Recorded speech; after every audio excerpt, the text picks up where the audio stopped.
पावन बाणी अंमृत वेले पढ़न वाली बाणी नितनेम दे विच जो महाराज ने बख्शिश की है।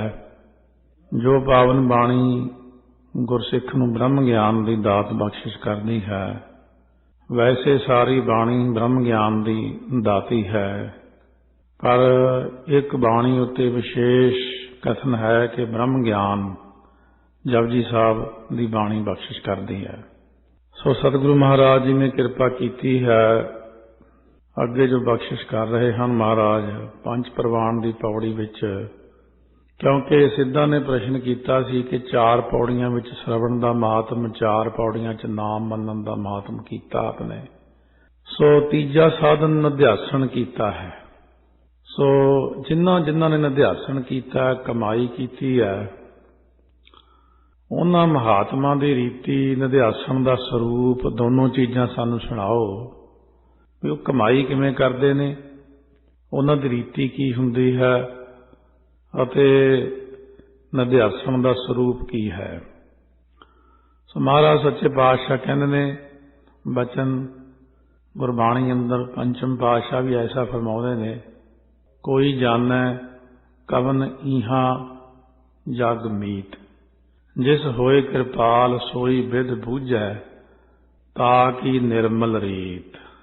ये निर्मल रीति महात्मा दी जिन्हां ने श्रवण करके मनन करके फिर अभ्यास किया है, मेहनत की है, मशक्कत की है, उन्हां बारे जिक्र करदिआं दसदे ने पंच प्रवान।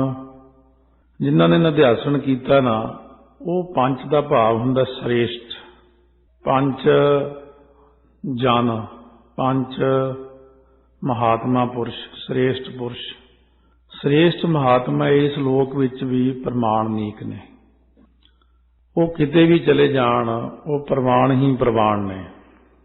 उन्हां दा बोलिया भी प्रवान है, उन्हां दा खाना पीना पहनना बैठना उठना भी प्रवान है, क्योंकि दरगाह विच जदों प्रवान ही हो गए तो सब कुछ प्रवान ही है उन्हां दा।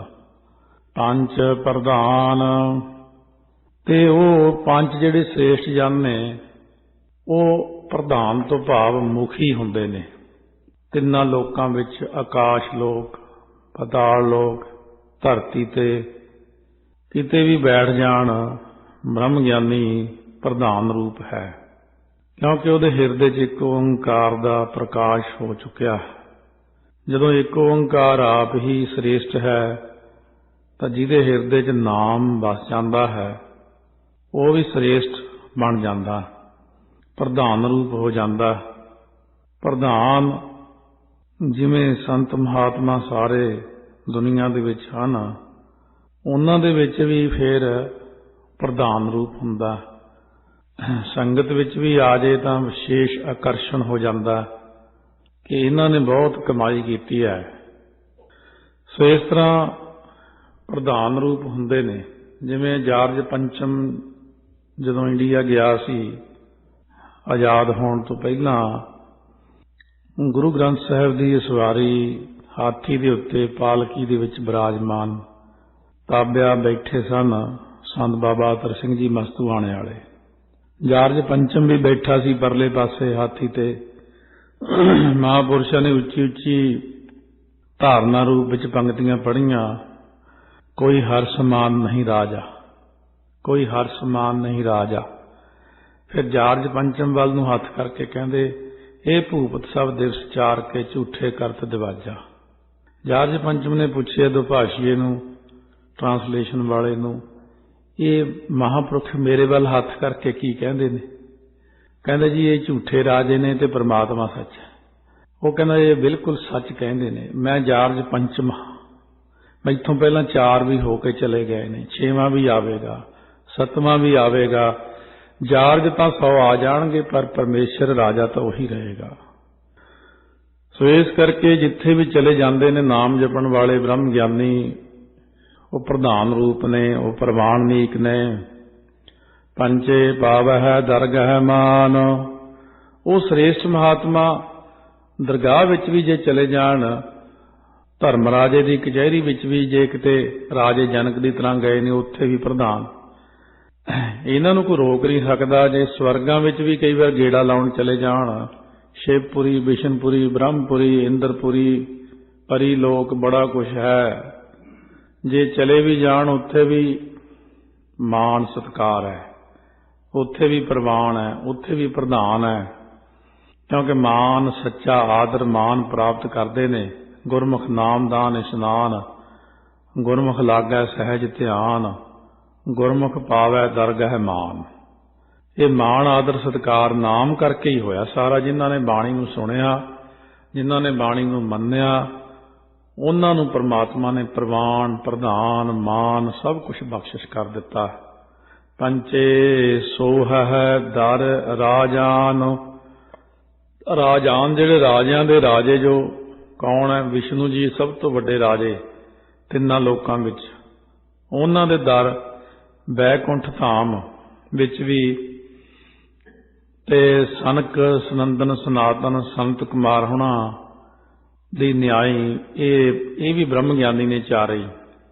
ਇਹ ਸ੍ਰੇਸ਼ਟ ਮਹਾਤਮਾ ਉੱਥੇ ਵੀ ਸੋਭਾ ਪਾਉਂਦੇ ਨੇ ਜਾ ਕੇ, ਨਾਮ ਜਪਣ ਵਾਲੇ। ਇਹ ਇੱਕ ਪ੍ਰਮਾਣ ਦਿੱਤਾ ਹੈ ਬੈਕੁੰਠ ਲੋਕ ਦਾ। ਜੇ ਉਹ ਸੱਚਖੰਡ ਵਿੱਚ ਵੀ ਚਲੇ ਜਾਂਦੇ ਨੇ, ਸੱਚਖੰਡ ਵਿੱਚ ਵੀ ਉਹ ਪ੍ਰਧਾਨ ਰੂਪ ਨੇ, ਸੋ ਉਹਨਾਂ ਨੂੰ ਉੱਥੇ ਵੀ ਮੁਖੀ ਰੂਪ ਹੀ ਬਣਾਇਆ ਜਾਂਦਾ। ਸੋ ਇਸ ਤਰ੍ਹਾਂ ਜਿਵੇਂ ਸੰਤ ਬਾਬਾ ਸ਼ਾਦੀ ਸਿੰਘ ਜੀ ਰੋਪੜ ਵਾਲੇ 1980 ਚ ਇਹ ਬਚਨ ਕਰਦੇ ਕਿਸੇ ਪ੍ਰੇਮੀ ਨਾਲ ਕਿ ਸੰਤ ਬਾਬਾ ਅਤਰ ਸਿੰਘ ਜੀ ਸਾਰੀ ਇੱਕ ਸੰਤ ਮੰਡਲ ਹੈ, ਉਸ ਸੰਤ ਮੰਡਲ ਦੇ ਵਿੱਚ ਉਹ ਪ੍ਰਧਾਨ ਹਨ। ਤੋ ਕੁਝ ਸਮਾਂ ਪਹਿਲਾਂ ਸੰਤ ਬਾਬਾ ਗੁਰਬਚਨ ਸਿੰਘ ਜੀ ਖਾਲਸਾ ਨੂੰ ਕਹਿੰਦੇ ਹੁਣ ਪ੍ਰਧਾਨ ਬਣਾਇਆ ਉੱਥੇ। ਸੋ ਇਸ ਤਰ੍ਹਾਂ ਸੰਤਾਂ ਦੇ ਵਿੱਚ ਵੀ ਜਿਹੜੇ ਗੁਰਮੁਖ ਬ੍ਰਹਮ ਗਿਆਨੀ ਹੁੰਦੇ ਨੇ, ਗੁਰਮੁਖ ਬ੍ਰਹਮ ਗਿਆਨੀ ਉਹ ਹੁੰਦੇ ਨੇ ਜਿਹੜੇ ਮਾਇਆ ਦੇ ਸਾਰੇ ਪਰਦੇ ਪਾਰ ਕਰ ਜਾਂਦੇ ਨੇ। ਬ੍ਰਹਮ ਗਿਆਨ ਵਿੱਚ ਵੀ ਕਈ ਸਟੇਜਾਂ ਆ ਜਾਂਦੀਆਂ ਨੇ। ਸੋ ਜਿਵੇਂ ਕਹਿੰਦੇ ਵਿਦਿਆਰਥੀ ਹੈ, ਇਹ ਕਿਹੜੀ ਕਲਾਸ ਵਿੱਚ? ਕਹਿੰਦੇ BA ਕਰ ਰਿਹਾ। BA ਵਿੱਚ ਵੀ ਪਾਰਟ 1, 2, 3 ਹੈ। MA ਵਿੱਚ ਵੀ ਫਿਰ ਪਾਰਟ 2 ਨੇ, ਅੱਗੇ PhD ਹੈ।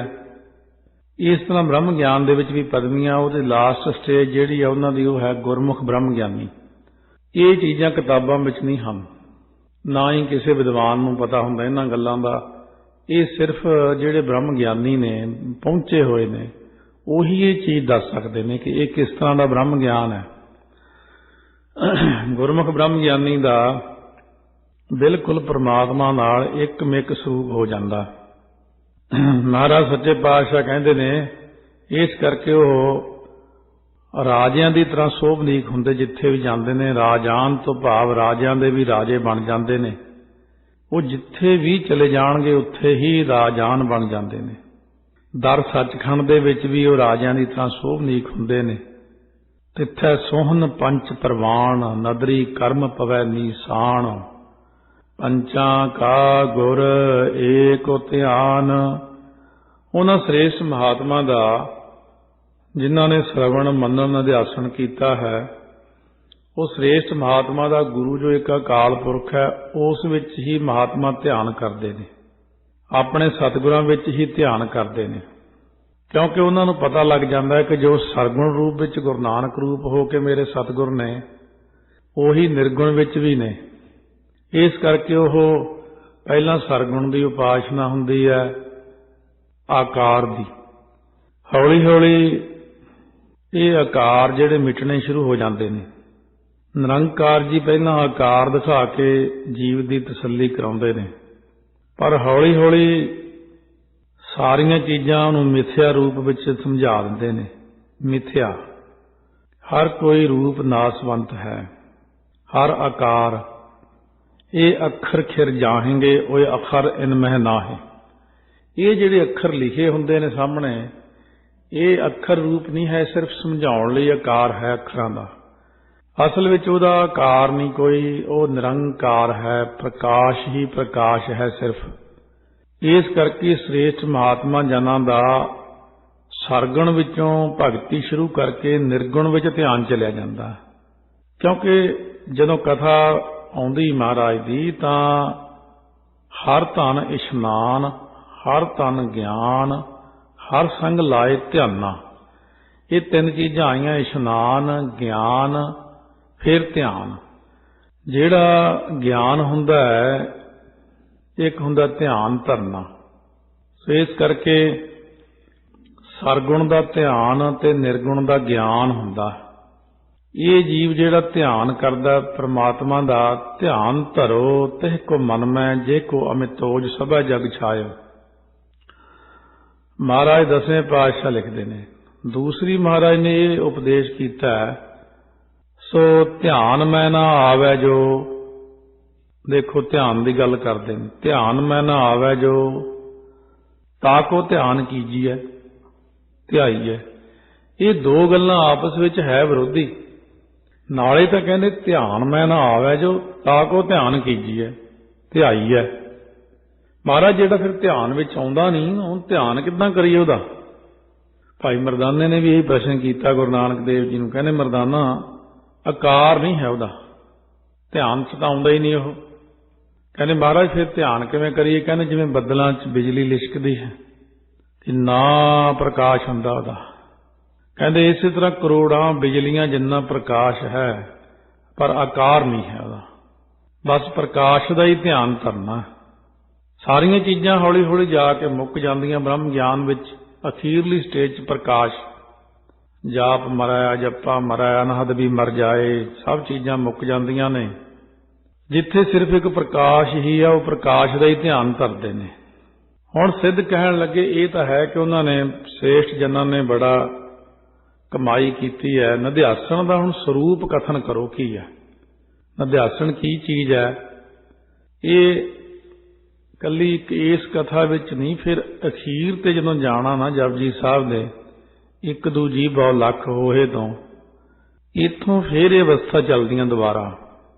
ਉਹ ਜਿਹੜੀ ਕਥਾ ਪਹਿਲਾਂ ਆਪਾਂ ਭਰ ਚੁੱਕੇ ਹਾਂ ਸੀੜੀਆਂ ਦੇ ਵਿੱਚ, ਇਹ ਉਹਦੇ ਵਿੱਚ ਫਿਰ ਸਾਰੀਆਂ ਸ਼ਰਵਣ ਦੀਆਂ, ਮੰਨਣ ਦੀਆਂ, ਨਿਧਿਆਸਣ ਦੀਆਂ ਅਵਸਥਾਵਾਂ ਦਾ ਜ਼ਿਕਰ ਫਿਰ ਉਹਦੇ ਵਿੱਚ ਆਵੇਗਾ। ਉਹ ਸ਼ਰਵਣ ਕਰ ਸਕਦੇ ਹਾਂ ਖੁੱਲ੍ਹ ਕੇ। ਸੋ ਹੁਣ ਕਹਿੰਦੇ ਨਿਧਿਆਸਣ ਦਾ ਸਰੂਪ ਕੀ ਹੈ ਜੀ? ਬਾਣੀ ਨੂੰ ਸੁਣਿਆ ਜਾਂ ਨਾਮ ਨੂੰ ਕੰਨਾਂ ਨਾਲ ਸੁਣਿਆ, ਸੁਣ ਕੇ ਉਹਨੂੰ ਮੰਨਣ ਕੀਤਾ, ਮੰਨ ਗਿਆ ਮਨ। ਪਹਿਲਾਂ ਸੁਣਿਆ ਸੀ ਕਿ ਬਾਣੀ ਪੜ੍ਹਨ ਨਾਲ ਸ਼ਾਂਤੀ ਆਉਂਦੀ, ਟਿਕਾਓ ਬਣਦਾ, ਵਾਹਿਗੁਰੂ ਦੀ ਕਿਰਪਾ ਨਾਲ ਕੰਮਕਾਰ ਠੀਕ ਹੋ ਜਾਂਦੇ। ਜਦ ਬਾਣੀ ਪੜ੍ਹੀ ਗਿਆ, ਸੁਣੀ ਗਿਆ, ਸ਼ਾਂਤੀ ਵੀ ਆ ਗਈ, ਕੰਮਕਾਰ ਵੀ ਠੀਕ ਹੋਏ। ਹੁਣ ਉਹਦੇ ਤੇ ਭਰੋਸਾ ਬਣ ਗਿਆ, ਬਾਣੀ ਤੇ, ਸਿਮਰਨ ਤੇ, ਨਾਮ ਤੇ, ਵੀ ਹੈ ਕੁਛ। ਮਨ ਮੰਨ ਗਿਆ ਹੈ। ਜਦੋਂ ਹੀ ਮਨ ਮੰਨਿਆ ਹੈ ਤਾਂ ਕਮਾਈ ਵੱਲ ਨੂੰ ਧਿਆਨ ਦੇਣ ਲੱਗਿਆ ਵੀ ਰੋਜ਼ ਇੱਕ ਜਪਜੀ ਸਾਹਿਬ ਕਰਨ ਨਾਲ ਜੇ ਇੰਨੀ ਕਿਰਪਾ ਹੋ ਗਈ, ਫਿਰ ਕਿਉਂ ਨਾ ਮੈਂ ਜਪਜੀ ਸਾਹਿਬ ਦੇ ਰੋਜ਼ 25 ਪਾਠ ਕਰਾਂ, ਫਿਰ ਕਿੰਨੀ ਕਿਰਪਾ ਹੋਵੇਗੀ। ਜਦ 25 ਨੂੰ ਕਰਨ ਲੱਗਿਆ, ਉਹ ਹੋਰ ਕਿਰਪਾ ਹੋ ਗਈ, ਫਿਰ 50 ਦੇ ਉੱਤੇ ਚਲਿਆ ਗਿਆ। ਸੋ ਇਸ ਤਰ੍ਹਾਂ ਇਨਸਾਨ ਨੂੰ ਜਦੋਂ ਕਹੀਏ 25 ਪਾਠ, 50 ਪਾਠ, ਕਹਿੰਦਾ ਇੰਨੇ ਪਾਠ ਨਹੀਂ, ਤਾਂ ਆਪਣੇ ਆਪ ਵੱਲ ਬੰਦਾ ਦੇਖੇ। ਜੇ ਕਿਤੇ 8 ਘੰਟੇ ਡਿਊਟੀ ਮਿਲਦੀ ਹੈ, ਜੇ ਉਹ ਕਹਿ ਦੇਣ ਵੀ 16 ਘੰਟੇ ਕਰੇਗਾ, ਕਹਿੰਦੇ ਜ਼ਰੂਰ ਕਰਾਂਗੇ। ਕਿਉਂ ਨਹੀਂ ਕਰਾਂਗੇ ਜਦੋਂ ਇੰਨੇ ਪੈਸੇ ਮਿਲਣੇ ਆ, ਦੁੱਗਣੇ ਮਿਲਣੇ, ਤਿੱਗਣੇ ਮਿਲਣੇ ਆ। ਇਸ ਤਰ੍ਹਾਂ ਸਧਾਰਨ ਮਨੁੱਖ ਪੈਸੇ ਲਈ ਹਰ ਤਰ੍ਹਾਂ ਦੀ ਮਿਹਨਤ ਕਰਨ ਨੂੰ ਤਿਆਰ ਹੁੰਦਾ, ਪਰ ਜਦੋਂ ਸਿਮਰਨ ਭਗਤੀ ਵਿੱਚ ਆਉਂਦਾ ਉਦੋਂ ਉਹ ਮਿਹਨਤ ਕਰਨ ਨੂੰ ਤਿਆਰ ਨਹੀਂ। ਪਰ ਜਦੋਂ ਉਹਦਾ ਮਨ ਮੰਨ ਜਾਂਦਾ ਕਿ ਜਿੰਨੀ ਮਿਹਨਤ ਮੈਂ ਪੈਸਿਆਂ ਲਈ ਕੀਤੀ ਅੱਜ ਤੱਕ, ਜੇ ਇੰਨੀ ਮਿਹਨਤ ਪਰਮਾਤਮਾ ਦੇ ਨਾਮ ਵਿੱਚ ਕਰਦਾ ਤਾਂ ਹੁਣ ਨੂੰ ਕਿਤੇ ਦੀ ਕਿਤੇ ਪਹੁੰਚਿਆ ਹੁੰਦਾ। ਇਸ ਕਰਕੇ ਹੁਣ ਨਿਧਿਆਸਣ ਦਾ ਸਰੂਪ ਕਥਨ ਕਰਦੇ ਨੇ ਕੀ ਹੁੰਦਾ। ਪੰਜ ਪ੍ਰਵਾਣ ਸਤ ਸੰਤੋਖ ਧੀਰਜ ਧਰਮ ਵਿਚਾਰ। ਇਹਨਾਂ ਪੰਜਾਂ ਨੂੰ ਧਾਰ ਕੇ ਮਹਾਤਮਾ ਜਿਹੜੇ ਹੁੰਦੇ ਨੇ ਨਾ, ਇਸ ਲੋਕ ਵਿੱਚ ਪ੍ਰਮਾਣਿਕ ਹੋ ਜਾਂਦੇ ਨੇ। ਇਹ ਸਤ ਸੰਤੋਖ ਧਰਮ ਵਿਚਾਰ ਜਿਹੜੇ ਨੇ, ਇਹ ਹੁਣ ਨਿਧਿਆਸਣ ਦਾ ਸਰੂਪ ਹੈ।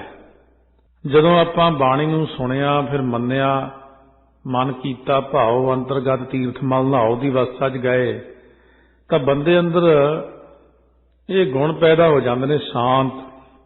ਕਿਵੇਂ? ਰਸਨਾ ਗੁਣ ਗੋਪਾਲ ਨਿਧ ਗਾਇਣ, ਸ਼ਾਂਤ ਸਹਿਜ ਰਹਿਸ ਮਨ ਉਪਜਿਓ ਸਗਲੇ ਦੁਖ ਭੁਲਾਇਣ। ਫਿਰ ਬੰਦੇ ਦੇ ਅੰਦਰ ਸਤ ਆ ਜਾਂਦਾ ਹੈ, ਸੰਤੋਖ ਆ ਜਾਂਦਾ ਹੈ, ਧੀਰਜ ਆ ਜਾਂਦਾ ਹੈ, ਵਿਚਾਰ ਆ ਜਾਂਦੀ ਹੈ। ਇਹ ਫਿਰ ਬੰਦਾ ਦੇਖੋ ਨਿਧਿਆਸਣ ਦੀ ਇਹ ਕਮਾਈ ਦੇ ਵਿੱਚ ਕੀ ਕੀ ਗੁਣ ਆਉਂਦੇ ਨੇ। ਨਿਧਿਆਸਣ ਕਿਹਨੂੰ ਕਹਿੰਦੇ ਨੇ? ਨਿਧਿਆਸਣ ਆਉਂਦੇ ਨੇ ਜਿਵੇਂ ਜਾਤ ਪਹਾਰਾ, ਧੀਰਜ ਸੁਨਿਆਰ, ਹਰਨ ਮੱਤ, ਵੇਦ ਹਥਿਆਰ, ਭਾਓ ਖੱਲਾ, ਅਗਨ ਤਪਤਾਓ, ਭਾਂਡਾ ਪਾਓ, ਅੰਮ੍ਰਿਤ ਤੇ ਢਾਲ, ਘੜੀਆ ਸ਼ਬਦ ਸੱਚੀ ਟਕਸਾਲ, ਜਿਨ ਕੋ ਨਦਰ ਕਰਮ ਤਿਨ ਕਾਰ, ਨਾਨਕ ਨਦਰੀ ਨਦਰ ਨਿਹਾਲ। ਇਹ ਵੀ ਹੈ ਨਿਧਿਆਸਣ। ਪੰਜ ਪ੍ਰਧਾਨ, ਉਹ ਪੰਜਾਂ ਨੂੰ ਤਿਆਗ ਕੇ ਪ੍ਰਧਾਨ ਰੂਪ ਹੋ ਗਏ ਤਿੰਨਾਂ ਲੋਕਾਂ 'ਚ। ਕਹਿੰਦੇ ਨਿਧਿਆਸਣ ਕਿਹਨੂੰ ਕਹਿੰਦੇ? ਕਾਮ, ਕ੍ਰੋਧ, ਲੋਭ, ਮੋਹ, ਹੰਕਾਰ, ਇਹਨਾਂ ਪੰਜਾਂ ਦਾ ਜਿਨ੍ਹਾਂ ਨੇ ਤਿਆਗ ਕਰ ਦਿੱਤਾ ਨਾ, ਅਸਲ ਵਿੱਚ ਉਹ ਪ੍ਰਧਾਨ ਰੂਪ ਹੈ ਤਿੰਨਾਂ ਲੋਕਾਂ 'ਚ। ਵੱਡੇ ਵੱਡੇ ਦੇਵਤੇ ਨਹੀਂ ਜਿੱਤ ਸਕੇ, ਹਉਮੈ ਦੇ ਰੋਗ ਨੂੰ ਨਹੀਂ ਜਿੱਤ ਸਕੇ। ਬ੍ਰਹਮਾ, ਵਿਸ਼ਨ, ਮਹਾਦੇਵ ਤ੍ਰੈ ਗੁਣ ਰੋਗੀ। ਮਹਾਰਾਜ ਕਹਿੰਦੇ ਇਹ ਵੀ ਰੋਗੀ ਨੇ, ਹਉਮੈ ਦੇ ਰੋਗੀ ਨੇ। ਕਹਿੰਦੇ ਰੋਗ ਰਹਿਤ ਮੇਰਾ ਸਤਿਗੁਰ ਜੋਗੀ। ਇੱਕ ਸਿਰਫ ਸਤਿਗੁਰੂ ਹਨ ਜਿਨ੍ਹਾਂ 'ਚ ਇਹ ਰੋਗ ਨਹੀਂ ਹਨ। ਤਾਂ ਤੇ ਬ੍ਰਹਮ ਗਿਆਨੀ ਵਿੱਚ ਕਾਮ, ਕ੍ਰੋਧ, ਲੋਭ, ਮੋਹ, ਹੰਕਾਰ ਨਾ ਹੋਣ ਕਰਕੇ ਹੀ ਬ੍ਰਹਮ ਗਿਆਨੀ ਕੋ ਖੋਜੈ ਮਹੇਸ਼ਵਰ, ਨਾਨਕ ਬ੍ਰਹਮ ਗਿਆਨੀ ਆਪ ਪਰਮੇਸ਼ਰ। ਇਸ ਕਰਕੇ ਸਤਿਗੁਰੂ ਮਹਾਰਾਜ ਜੀ ਫਰਮਾਉਂਦੇ ਨੇ ਕਿ ਬ੍ਰਹਮ ਗਿਆਨ ਦੇ ਵਿੱਚ ਜਦੋਂ ਚਲਿਆ ਜਾਂਦਾ ਜੀਵ, ਉੱਚੀ ਸਟੇਜ ਹੈ ਇਹ। ਅੱਜ ਕੱਲ ਇਹਨੂੰ ਵੀ ਮਖੌਲ ਜਿਹਾ ਬਣਾਇਆ ਬ੍ਰਹਮ ਗਿਆਨ ਨੂੰ। ਅੱਖਰ ਸੀ ਸ਼ੁਰੂ ਤੋਂ ਲੈ ਕੇ ਪਦਵੀਆਂ ਦਿੱਤੀਆਂ ਭਾਈ ਬੁੱਢਾ ਜੀ, ਭਾਈ ਦੀ ਪਦਵੀ ਗੁਰੂ ਘਰ 'ਚ। ਫਿਰ ਹੌਲੀ ਹੌਲੀ ਭਾਈ ਬਦਨਾਮੀ ਵੱਲ ਨੂੰ ਤੁਰਿਆ ਅੱਖਰ, ਹਰੇਕ ਨੂੰ ਭਾਈ। ਗੁਰਮੁਖ ਅੱਖਰ ਬਹੁਤ ਉੱਚਾ ਹੈ। ਹੌਲੀ ਹੌਲੀ ਮਸਨੰਦ ਅੱਖਰ ਆਇਆ। ਸ਼ੁਰੂ 'ਚ ਤਾਂ ਭਾਵਨਾ ਰਹੀ, ਬਾਅਦ 'ਚ ਹੌਲੀ ਹੌਲੀ ਵਿਗੜ ਗਏ ਮਸੰਦ। ਫਿਰ ਇਹ ਅੱਖਰ ਬਦਨਾਮ ਹੋ ਗਿਆ। ਗਿਆਨੀ ਬਹੁਤ ਵੱਡਾ ਅੱਖਰ ਹੈ, ਧਿਆਨੀ ਬਹੁਤ ਵੱਡਾ ਅੱਖਰ ਹੈ। ਇਸ ਤਰ੍ਹਾਂ ਹੀ ਇਹ ਜਿਹੜੇ ਅੱਖਰ ਹੁੰਦੇ ਨੇ ਇਹ ਵੱਡੇ ਹੁੰਦੇ ਨੇ। ਬਾਅਦ ਵਿੱਚ ਇਹਨਾਂ ਅੱਖਰਾਂ ਨੂੰ ਬ੍ਰਹਮ ਗਿਆਨ ਵੱਡੀ ਚੀਜ਼ ਹੈ। ਲੋਕ ਇਸ਼ਤਿਹਾਰ ਛਾਪਣਗੇ। ਜ਼ਿਆਦਾਤਰ ਸੰਤ ਮਹਾਤਮਾ ਨਹੀਂ ਕਹਿੰਦੇ, ਇਹ ਜਿਹੜੇ ਸ਼ਰਧਾਲੂ ਹੁੰਦੇ ਨੇ ਇਹੀ ਬਹੁਤਾ ਤਾਂ ਨੂੰ ਚੱਕ ਦਿੰਦੇ ਨੇ ਬੰਦੇ ਨੂੰ। ਇਹ ਸਾਡੀ ਸੰਗਤ ਨਹੀਂ ਦੇਖਦੀ ਕਿ ਇਹ ਬੰਦਾ ਉੱਥੇ ਹੈ ਵੀ ਜਾਂ ਨਹੀਂ ਹੈ। ਉਹਦੇ ਇਸ਼ਤਿਹਾਰ ਤੇ ਲਿਖਿਆ ਹੁੰਦਾ 108 ਬ੍ਰਹਮ ਗਿਆਨੀ। ਹੁਣ ਸਾਨੂੰ ਤਾਂ ਪਤਾ ਵੀ ਇਹ ਬ੍ਰਹਮ ਗਿਆਨੀ ਹੈ ਨਹੀਂ ਵਿਚਾਰਾ, ਇਹ ਤਾਂ ਰੋਟੀਆਂ ਦਾ ਤਾਲ ਹੀ ਹੈ। ਪਰ ਲੋਕ ਜਿਹੜੇ ਉਹਦੇ ਸ਼ਰਧਾਲੂ ਨੇ ਉਹਨੂੰ ਇੰਨਾ ਜ਼ਿਆਦਾ ਚੱਕ ਦਿੰਦੇ ਨੇ, ਫਿਰ ਸਿੱਟਦੇ ਵੀ ਏਡਾ ਬੁਰਾ ਨੇ ਕਿ ਮੁੜ ਕੇ ਲੱਭਦਾ ਹੀ ਨਹੀਂ ਕਿੱਧਰ ਗਿਆ। ਇਸ ਕਰਕੇ ਬ੍ਰਹਮ ਗਿਆਨੀ ਜਿਹੜੇ ਪੂਰਨ ਨੇ ਉਹ ਕਦੇ ਵੀ ਆਪਣੇ ਆਪ ਨੂੰ ਬ੍ਰਹਮ ਗਿਆਨੀ ਲਿਖਾਉਂਦੇ ਨਹੀਂ, ਕਹਿੰਦੇ ਹੀ ਨਹੀਂ ਮੈਂ ਬ੍ਰਹਮ ਗਿਆਨੀ। ਕਿਉਂਕਿ ਉਹਨਾਂ ਨੂੰ ਤਾਂ ਨਾਟਕ ਚੇਟਕ ਕੀਏ ਕੁਕਾਜਾ, ਪ੍ਰਭ ਲੋਗਨ ਕਹਿ ਆਵਤ ਲਾਜਾ, ਕਦੇ ਨਹੀਂ ਕਹਾਉਣਗੇ ਆਪਣੇ ਆਪ ਨੂੰ। ਸੋ ਇਸ ਕਰਕੇ ਸਤਿਗੁਰੂ ਮਹਾਰਾਜ ਕਹਿੰਦੇ ਨੇ ਪੰਚੇ ਪਾਵ ਹੈ ਦਰਗਹਿ ਮਾਨ। ਪੰਜ ਚੀਜ਼ਾਂ ਦਾ ਹੁਣ ਜਿਹੜਾ ਤਿਆਗ ਕਰਦਾ ਹੈ, ਪਹਿਲੀਆਂ ਪੰਜ ਉਹਨਾਂ ਕੋਲ ਆਈਆਂ, ਸਤ ਸੰਤੋਖ, ਧੀਰਜ, ਵਿਚਾਰ। ਪੰਜ ਛੱਡੀਆਂ, ਕਾਮ, ਕ੍ਰੋਧ, ਲੋਭ, ਮੋਹ, ਹੰਕਾਰ। ਪੰਜ ਹੁਣ ਹੋਰ ਛੱਡੀਆਂ ਉਹਨਾਂ ਨੇ, ਸ਼ਬਦ, ਸਪਰਸ਼, ਰੂਪ, ਰਸ, ਗੰਧ। ਇਹਨਾਂ ਪੰਜਾਂ ਵਿਸ਼ਿਆਂ ਨੂੰ ਤਿਆਗ ਕੇ ਉਹ ਹਰ ਜਗ੍ਹਾ ਦੇ ਉੱਤੇ ਹੀ ਮਾਣ ਆਦਰ ਸਤਿਕਾਰ ਪਾਉਂਦੇ ਨੇ। ਭਾਵੇਂ ਉਹ ਪਤਾਲ ਚਲੇ ਜਾਣ, ਆਕਾਸ਼ ਚਲੇ ਜਾਣ, ਧਰਮਰਾਜ ਦੀ ਕੜਾਹੀ ਚਲੇ ਜਾਣ, ਦਰਗਾਹ ਵਿੱਚ ਘੁੰਮਣ ਫਿਰਨ, ਉਹਨਾਂ ਦਾ ਮਾਣ ਸਤਿਕਾਰ ਪਾਉਂਦੇ ਨੇ ਉਹ ਜਾ ਕੇ। ਕਿਉਂਕਿ ਸ਼ਬਦ, ਸਪਰਸ਼, ਰੂਪ, ਰਸ, ਗੰਧ ਪੰਜ ਸੂਖਮ ਵਿਸ਼ੇ ਨੇ। ਕਾਮ, ਕ੍ਰੋਧ, ਲੋਭ, ਮੋਹ, ਹੰਕਾਰ ਪੰਜ ਸਥੂਲ ਵਿਸ਼ੇ ਨੇ ਸਰੀਰ ਕਰਕੇ। ਸ਼ਬਦ ਮੂੰਹ ਨਾਲ, ਇੱਥੇ ਸ਼ਬਦ ਹੋਰ ਤਰ੍ਹਾਂ ਦੀ ਚੀਜ਼ ਹੈ। ਭਾਵ ਮੂੰਹ ਨਾਲ ਮਾੜੀਆਂ ਗੱਲਾਂ ਕਰਨੀਆਂ, ਸਰੀਰਾਂ ਦਾ ਸਪਰਸ਼ ਕਰਨਾ, ਰੂਪ ਦੇਖਣੇ, ਵਿਕਾਰਾਂ ਦੇ ਰਸ ਲੈਣੇ, ਗੰਧ ਵਿਕਾਰੀ ਖੁਸ਼ਬੂਆਂ ਲੈਣੀਆਂ। ਇਹ ਪੰਜਾਂ ਵਿਸ਼ਿਆਂ ਨੂੰ ਤਿਆਗ ਕੇ ਬ੍ਰਹਮ ਗਿਆਨ 'ਚ ਜਦੋਂ ਚਲਿਆ ਜਾਂਦਾ ਤਾਂ ਦਰਗਾਹ 'ਚ ਮਾਨ ਪਾਉਂਦਾ। ਪੰਚੇ ਸੋਹ ਹੈ ਦਰ ਰਾਜਾਨ।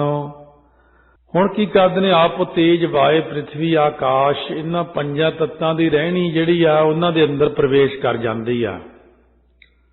ਸੋ ਇਹਨਾਂ ਦੇ ਵਿੱਚ ਪੰਜ ਤੱਤ ਕਿਹੜੇ? ਸੀਤਲਤਾ, ਪ੍ਰਕਾਸ਼ਤਾ, ਸਮਤਾ, ਧੀਰਜਤਾ ਤੇ ਖਿਮਾ, ਅਸੰਗਤਾ ਆਦਿਕ ਜਿਹੜੇ ਨੇ।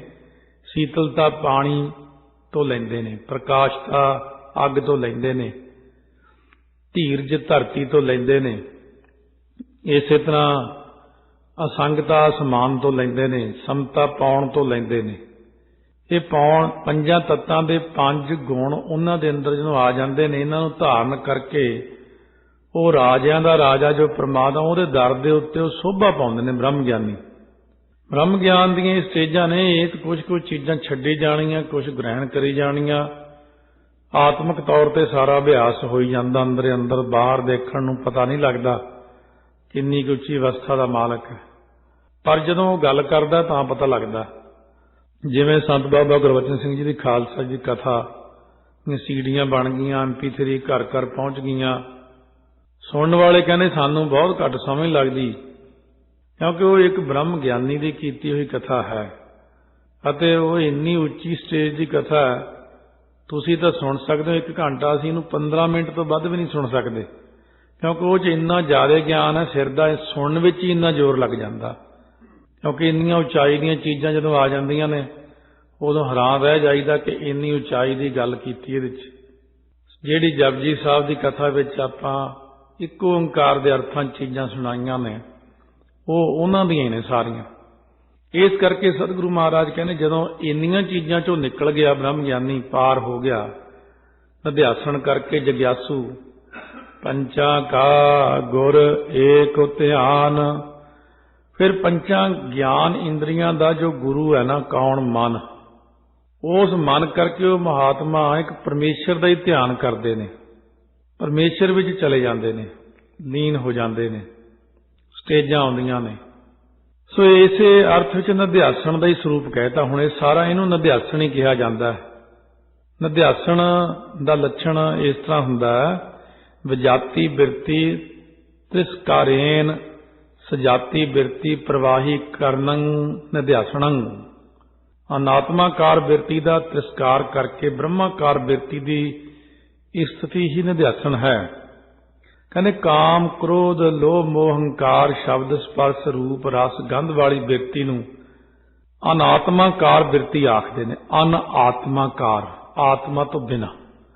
ਇਹਦਾ ਤਿਆਗ ਕਰਕੇ ਤੇ ਸਤ ਸੰਤੋਖ ਧੀਰਜ ਧਰਮ ਵਿਚਾਰ ਸ਼ੀਤਲਤਾ ਪ੍ਰਕਾਸ਼ਤਾ ਸਮਤਾ ਧੀਰਜਤਾ ਸੰਗਤਾ ਵਾਲੀ ਬਿਰਤੀ ਨੂੰ ਬ੍ਰਹਮਾਕਾਰ ਬਿਰਤੀ ਕਹਿੰਦੇ ਨੇ। ਇਹਦਾ ਗ੍ਰਹਿਣ ਕਰਨਾ ਹੀ ਨਿਧਿਆਸਣ ਆਖਦੇ ਨੇ। ਗ੍ਰਹਿਣ ਕਰਨਾ ਚੰਗੀਆਂ ਚੀਜ਼ਾਂ ਇਹ ਨਿਧਿਆਸਣ ਕਹਿੰਦੇ ਨੇ, ਮਾੜੀਆਂ ਚੀਜ਼ਾਂ ਨੂੰ ਛੱਡੀ ਤੁਰੇ ਜਾਣਾ ਇਹਨੂੰ ਅਨਾਤਮਾਕਾਰ ਬਿਰਤੀ ਕਹਿੰਦੇ ਨੇ। ਸੋ ਇਸ ਕਰਕੇ ਜਦੋਂ 5 ਗਿਆਨ ਇੰਦਰੀਆਂ ਦਾ ਜੋ ਗੁਰੂ ਮਨ ਹੈ, ਉਹਦੇ ਰਾਹੀਂ ਉਹਨਾਂ ਦਾ ਧਿਆਨ ਜਦੋਂ ਭਗਤੀ ਕਰੀਦੀ ਹੈ, ਸ਼ੁਰੂ ਕਰਦਿਆਂ ਜਦੋਂ ਅੰਦਰੋਂ ਬਿਰਤੀ ਖੁੱਲ੍ਹਣੀ ਸ਼ੁਰੂ ਹੁੰਦੀ, ਇਨਸਾਨ ਦੀ ਅੰਦਰਲੀ ਅੱਖ ਖੁੱਲ੍ਹਣੀ ਸ਼ੁਰੂ ਹੁੰਦੀ ਹੈ। ਖੁੱਲਦਿਆਂ ਪਹਿਲਾਂ ਬਿਰਤੀ ਆਕਾਰਾਂ ਨੂੰ ਦੇਖਦੀ ਹੈ।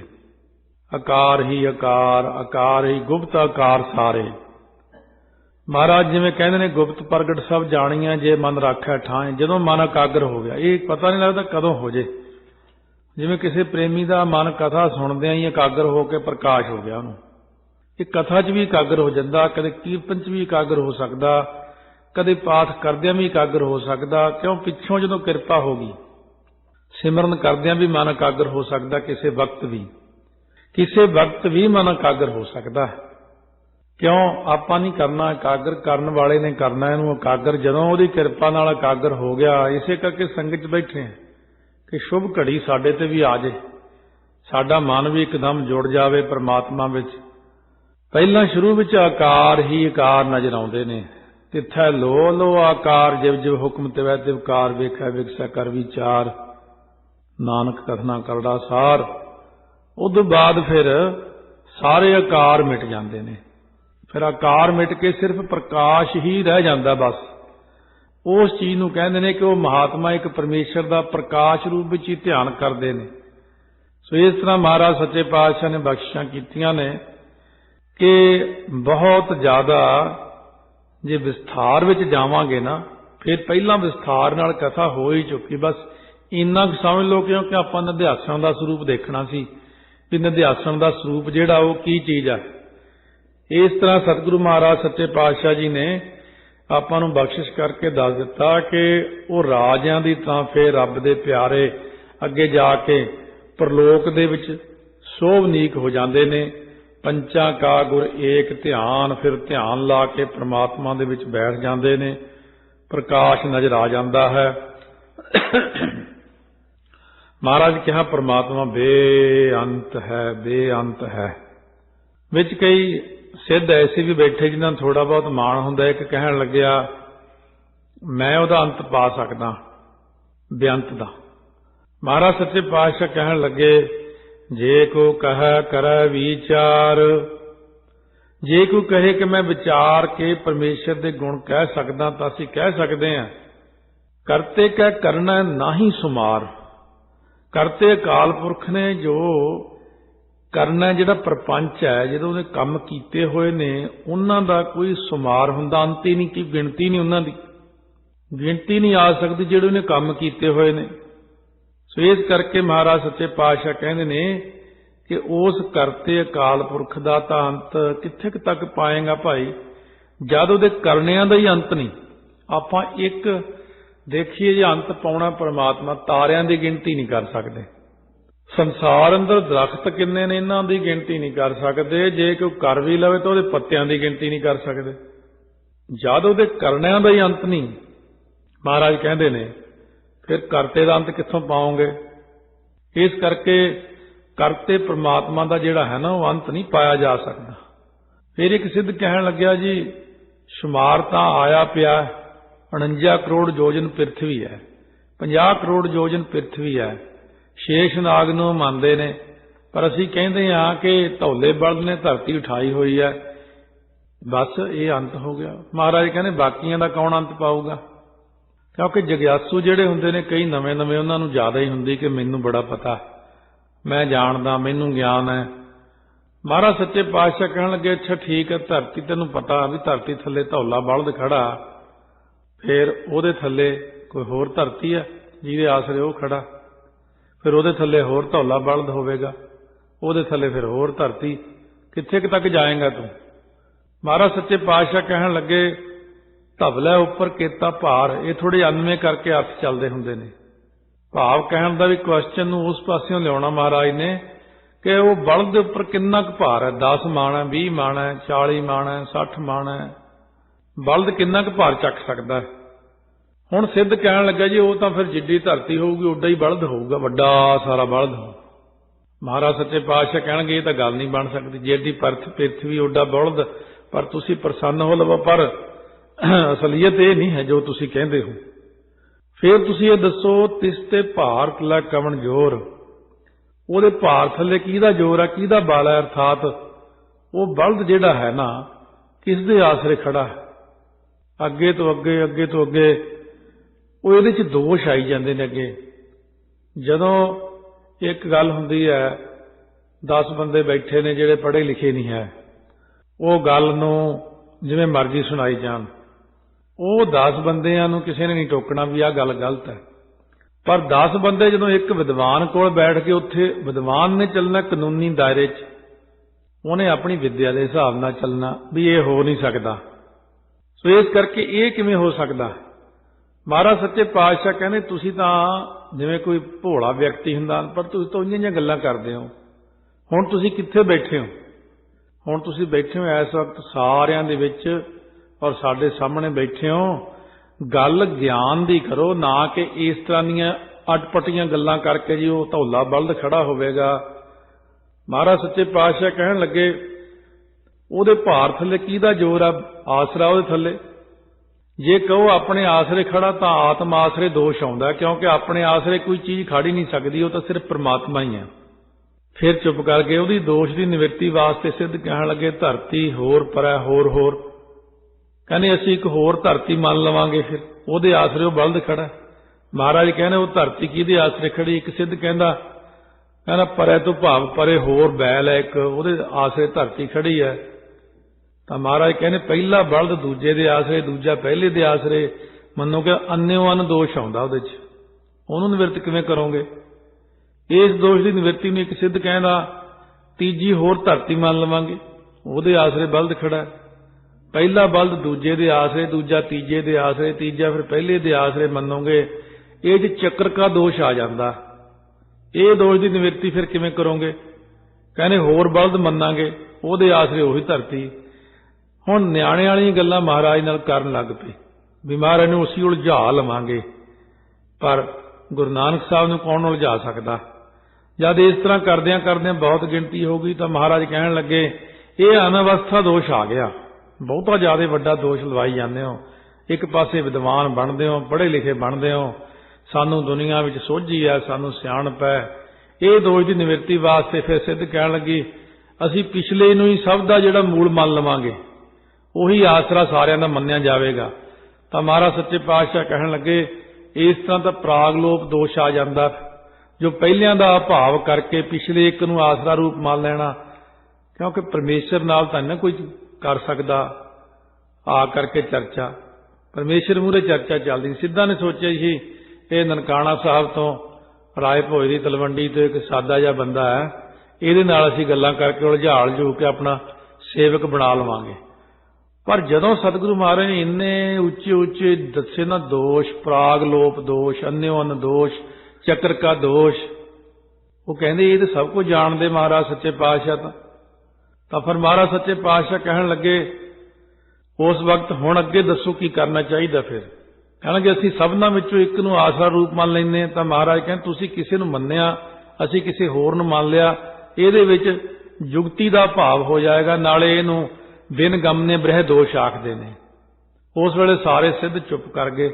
ਮਹਾਰਾਜ ਸਹੀ ਗੱਲ ਤੇ ਸਾਨੂੰ ਪਤਾ ਕਿਸੇ ਨੂੰ ਨਹੀਂ, ਅੱਜ ਤੱਕ ਸਾਨੂੰ ਜਿਹੜਾ ਮਿਲਿਆ ਸੀ 20 ਨੇ 50 ਨੇ ਇਕੱਠੇ ਹੋ ਕੇ ਇਹੋ ਜਿਹੇ ਚੱਕਰ 'ਚ ਪਾਇਆ ਕਿ ਬੰਦਾ ਚੱਕਰ 'ਚ ਪੈ ਕੇ ਸਾਨੂੰ ਹੀ ਵੱਡਾ ਮੰਨ ਕੇ ਸਾਡੇ ਚਰਨੀ ਪੈ ਜਾਂਦਾ। ਪਰ ਅਸੀਂ ਅੱਜ ਤੁਹਾਡੇ ਸਾਹਮਣੇ ਹਾਰ ਗਏ, ਸਾਡੇ ਹੱਥ ਖੜੇ ਹੋ ਗਏ, ਅਸੀਂ ਨਹੀਂ ਜੀ ਹੁਣ ਅੱਗੇ ਬੋਲ ਸਕਦੇ। ਹੁਣ ਤੁਸੀਂ ਕਿਰਪਾ ਕਰਕੇ ਦੱਸੋ, ਤੁਸੀਂ ਸਿਆਣੇ ਹੋ,